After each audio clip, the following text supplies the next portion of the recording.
ذلك بأنهم شاقوا الله ورسوله ومن يشاق الله فإن الله شديد العقاب۔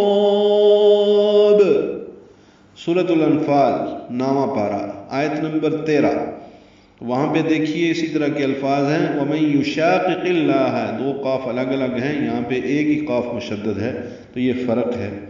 وہاں پہ مد نہیں ہوگی، یہاں پہ مد آئے گی جب آگے الف مدہ کے بعد تشدید آئی ہے۔ تو ذالک میں ذال نرمی سے ادا ہوگا تو حرکات لمبا کریں گے، لام کاف باریک پڑھیں گے، بِأَنَّهُم مِّنُون مشدد پہ غنہ ہے، ہم میم ساکن پہ اظہار شفوی ہے۔ شاق یہ دو مرتبہ ہے اس میں آیت میں، مد لازم کلمی مثقل ہے، یہ الف مدہ کے بعد حرف مشدد آنے کی وجہ سے، یہاں پہ قاف مشدد ہے تو شین کو لمبا کریں گے، طول کریں گے، اس میں 6 حرکات لمبا کریں گے، قاف سے ملائیں گے، یعنی شاق۔ اب قاف کے اوپر پیش ہے، پر بھی پڑھیں گے اور اس کو لام اسم جلالہ سے ملائیں گے، قاف بھی پر ہوگا، لام اسم جلالہ بھی پر ہوگا، بیچ میں واو الف الف لام نہیں پڑھیں گے، ادغام شمسی ہوگا اللہ میں۔ ویسے یہ شاقو ہے اور آگے لفظ اللہ ہے، ہا پر زبر ہے، ورسولہ، اسی طرح لام پر زبر آئی اور رسولہ کے لام پر، اور را پر ہے، سو واو مدہ ہے، اور وقف کریں گے تو ورسولہ، ہا ساکن پہ ہمس ہوگا۔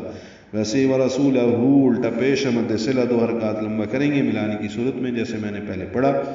وَمَن يُشَاقِّ اللَّهَ، مئی میں ادغام ناقص غنہ ہوگا، من سے مئی بنا ہے، مئی ادغام ناقص کیا۔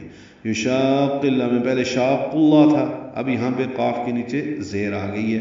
باقی اسی طرح مد لازم ہے، کلمی ہے، مثقل ہے، لمبا کریں گے، قاف میں آواز کو روکیں گے، قاف کو لام اسم جلالہ سے ملائیں گے، اب زیر کی وجہ سے لام باریک پڑا جائے گا، یہ فرق ہے دونوں میں۔ وَمَن يُشَاقِّ اللَّهَ فَإِنَّ اللَّهَ، ان میں نون مشدد پہ غنہ ہے، اس کی زبر کی وجہ سے لام اسم جلالہ پر پڑھیں گے۔ شدید العقاب میں دی یا مدہ ہے، دل میں اظہار قمری ہے، عین کی وجہ سے، عین وسط حلق سے ادا ہوگا، قاف پر پڑھیں گے، قاف کو لمبا کریں گے اور با ساکن پہ قلقلہ ہوگا، شدید العقاب۔ اس کی وجہ یہ ہے کہ انہوں نے اللہ اور اس کے رسول کا مقابلہ کیا، اور جو اللہ کا مقابلہ کرے تو بے شک اللہ سخت عذاب دینے والا ہے۔